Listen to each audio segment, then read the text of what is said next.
Hi hello welcome to Koluguri 24/7 news channel. ఇవాళ 5 రాష్ట్రాలకు polling ఫలితాలు వెలువడబోతున్నాయి. పాంచ్ పటాక ఎవరి మెడలో వరమాల పడుతుందో, ఎవరి ఆశలు చిదిమిపోతాయో ఎవరికి తెలియని పరిస్థితి. అక్కడ ఈవీఎంలోన ఓట్ల కౌంట్ లెక్కిస్తున్న కొద్దీ ఇక్కడ నేతల బీపీలు కూడా పెరిగిపోతూ ఉన్నాయి.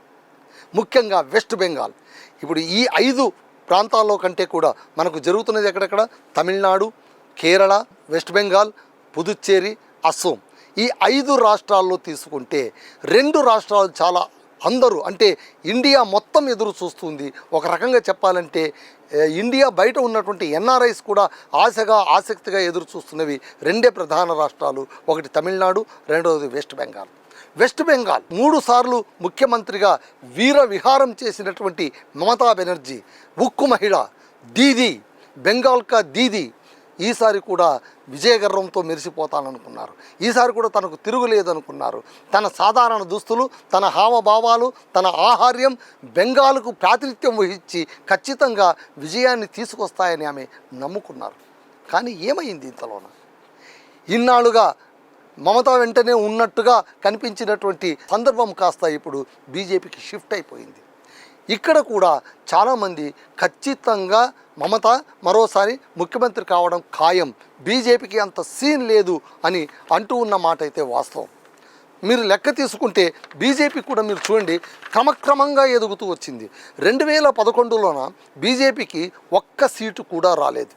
ఇక్కడ 294 అసెంబ్లీ సీట్లలోన 148 సీట్లు వస్తే తప్ప అధికారాన్ని అందుకోలేని పరిస్థితి. అలాంటి మ్యాజిక్ ఫిగర్ సాధించవలసినటువంటి ఇక్కడ వెస్ట్ బెంగాల్లోన 2011లోన బీజేపీకి అసలు ఉనికే లేదు. It's at zero. 2016 వచ్చేసరికి అంటే ఆ తర్వాత 5 ఏళ్ల తర్వాత కేవలం 3 సీట్లకే పరిమితమైపోయింది. అయినా తన పోరాటాన్ని బీజేపీ ఆగలేదు. ఆ తర్వాత 2021లోన 77 సీట్లకు ఎగబాకింది. ఎక్కడ 3 సీట్లు, ఎక్కడ 77 సీట్లు. చూడండి ఈ అంతరం గ్రాఫ్ ఎలా పెరుగుతూ వచ్చింది. అంటే 2011లో 0, 2016లో 3 సీట్లు, 2021 వచ్చేసరికి 77 సీట్ల దాకా వచ్చి గట్టిగా ప్రధాన ప్రతిపక్షంగా నిలబడి పోరాడినటువంటి బీజేపీని ఈసారి వెస్ట్ బెంగాలీలు ఆశీర్వదించారు, హత్తుకున్నారు. ఈసారి మీరే పాలిద్దురు రండి అని రెడ్ కార్పెట్ పరిచారని మనం చెప్పాలి.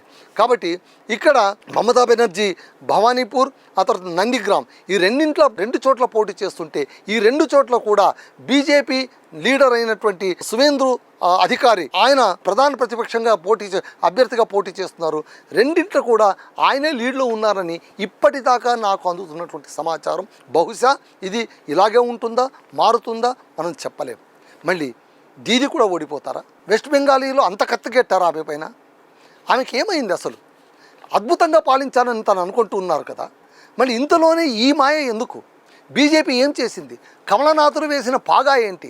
కమలనాథులు ఏం మాయ చేశారు వాళ్ళు?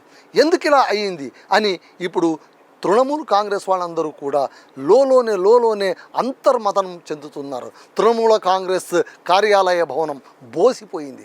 అక్కడ ఎవ్వరూ లేరు. ఢిల్లీలోన కాషాయ నాథులందరూ కూడా అంబరాన్నంటిన సంబరోత్సాహాలతో రెచ్చిపోతున్నారు. ఆయా కార్యాలయాల్లో ఆల్రెడీ తీపి వంటకాలు జిలేబీలు తయారైపోతున్నాయన్న వార్తలు కూడా మనకు వినిపిస్తూ ఉన్నాయి. సో ఇక్కడ మళ్ళీ ఎందుకు ఇలా జరిగింది? వీధి వేసిన పాచిక ఎందుకు పారలేదు?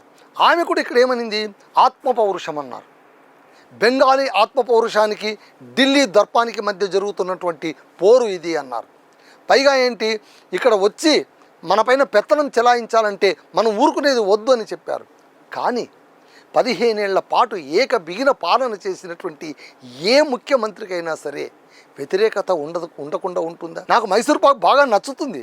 ఒకటోసారి తిన్నా, రెండోసారి తిన్నా, మూడోసారి తిన్నా, బాగుంది కదా అని 4వ సారి కూడా నేను మైసూర్ పాక్ ఎందుకు తినాలి?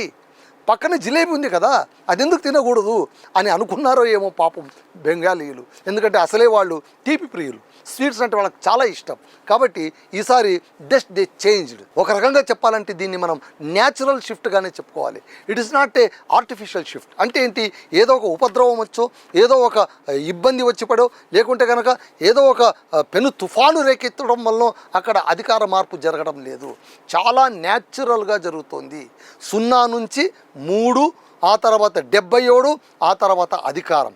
బీజేపీ గ్రాఫ్ క్రమంగా పెరుగుతూ వచ్చిందే కానీ ఒక్కసారిగా ఎంకరేజ్ కాలేదు, ఒక్కసారిగా అలా పెరిగి టపాలమని పడిపోలేదు. 15 ఏళ్ళు పాలనకు అవకాశం ఇచ్చినటువంటి బెంగాల్ ప్రజలు ఈసారి మొట్టమొదటిసారిగా చరిత్రలో మొట్టమొదటిసారిగా వెస్ట్ బెంగాల్లోన కమల వికాసానికి అడ్డు లేకుండా చేశారు వెస్ట్ బెంగాలీ. కాబట్టి రాజకీయం అంటే ఇలాగే ఉంటుంది. రాజకీయంలోన అంత అనిశ్చితి ఉంటుంది, అనూహ్యత ఉంటుంది. ఎప్పుడు ఏం జరుగుతుందో ఎవరికి చెప్పడం కుదరదు. కాబట్టి ఇక్కడ మళ్ళీ అమిత్ షా చెప్పారు చాలా స్పష్టంగా, ఈసారి ఎన్నికల్లోన మమతా బెనర్జీ ఇంకా మనకు కనిపించదు అని. మనకు చాలామంది అంటున్నారు మమతాకు ఇవే ఆఖరి ఎన్నికలని. తప్పు. ఏ పార్టీకి కూడా ఇవే ఆఖరి ఎన్నికలు అనేవి ఉండవు. బీజేపీ ఎన్డీఏ ప్రభుత్వంగా ఉన్నప్పుడు కేంద్రంలోన ఎన్నిసార్లు 2 సీట్లకే పరిమితమైనటువంటి ఇప్పుడు ఆ ఎన్డీఏ కూటమి 15 ఏళ్ళుగా పాలన సాగిస్తోంది, అవిచ్ఛిన్నంగా పాలన సాగిస్తోందే లేదా. కాబట్టి రాజకీయ పార్టీలకు అవంతేవి. కాంగ్రెస్ మళ్ళీ ఎన్నో సందర్భంలో చతికిల పడిపోయి ఇందిరాగాంధీ దారుణంగా ఓడిపోయారు. చాలా చోట్ల డిపాజిట్లు కూడా పోగొట్టుకున్నారు. ఆమెను ఇంటికి పంపించేశారు. ఆ తర్వాత ఏం చేశారు, మళ్ళీ గుండె కత్తుకున్నారు. మెదక్ నుంచి ఆమె గెలుచుకొచ్చింది. సో ఇలాగా రాజకీయ పార్టీలకు ఖచ్చితంగా కూడా ఎక్కడో ఒక చోట మలుపు ఉంటుంది, ఎక్కడో ఒక చోట వెలుతురుంటుంది, కొన్ని చోట్ల చీకట్లు కూడా తప్పవు. ఇదొక రాజకీయ ప్రస్థానంలో ఇవన్నీ కూడా ఈ వెలుతురు చీకటి దశలు దాటక తప్పదేమో అనిపిస్తుంది మనకు మమతా బెనర్జీని చూస్తుంటే. కాబట్టి నాన్ వెజ్ బంద్ చేస్తారేమో అంటే కనుక కుదరదు అని చెప్పారు. నాన్ వెజ్ బంద్ చేస్తారు అంటే చాలా పాచికలు వేశారు ఆమె. కానీ ఆమె పైన కూడా చాలా ఆరోపణలు ఉన్నాయి. ఏంటి, ఆమె ఉపాధ్యాయ కుంభకోణంలోన నిట్టు నిలువున ఇరుక్కున్నారు. అది ఆమెకు బహుశా మైనస్ పాయింట్ అయి ఉండొచ్చు. అన్నిటికీ మించి అంటే సివియర్ సర్వే వల్ల అక్కడ చాలా ఓట్లను తీసివేయడం వల్ల, అంటే ఇమ్మిగ్రెంట్స్ అంటే అక్రమ వలసదారుల ఓట్లన్నీ తీసి పడేయడం వల్ల కూడా ఈ పరిణామం సంభవించి ఉండొచ్చు అని అనిపిస్తూ ఉంది. బహుశా రేపటి నుంచి ఒకవేళ ఇంకా అయిపోయింది కానీ మనం ఇప్పుడే చెప్పలేము కదా, గెలుపు చివరి దాకా కూడా గెలిచినట్టు మనం చెప్పలేము. కాబట్టి ఒకవేళ బీజేపీ అక్కడ అధికారం స్థాపిస్తే మాత్రం వెంటనే కాంగ్రెస్ నోటి వెంట మమతా నోటి వెంట వచ్చే మరొక మాట ఏంటంటే బీజేపీ మోసం చేసింది. ఇప్పటికే మమతా ఆ దారిలో వెళ్ళిపోయింది. నిన్న మొన్న మీరు చూశారు కదా, ఈవీఎం ట్యాంపరింగ్ చేసేసారు, నేను ఊరుకోను అని దక్షిణ కోల్కతాలోన ఒక స్కూల్ దగ్గర వెళ్ళి ఆమె ధర్నా చేయడానికి కూడా కూర్చున్నారు. ఎప్పుడైతే ఆమె అక్కడ వెళ్ళి ఈవీఎంలను వీళ్ళు మోసం చేస్తున్నారని ధర్నాకు కూర్చున్నారో అక్కడే ఆమె సగం ఓడిపోయినట్టు లెక్క. అదే ఇవాళ నిజమయ్యేది. కాబట్టి చూద్దాం. కాబట్టి ఇక్కడ తమిళనాడులోన విజయ్ రాజ్యం ఎలా ఉంటుందో చూద్దాం. అలాగే వెస్ట్ బెంగాల్లోన కమలనాథుల పాలన ఎలా ఉంటుందో చూద్దాం. అలాగే విజయ్ పినరయి కూడా ఆయన పరాజయ పాలయ్యారు కాబట్టి అక్కడ యూడిఎఫ్ ఎలా ఉంటుందో అక్కడ చూద్దాం. అలాగే ఇంకా అస్సోం బీజేపీ ఎలాగో వచ్చేసింది, పుదుచ్చేరి ఎలా ఉంటుందో కూడా చూద్దాం.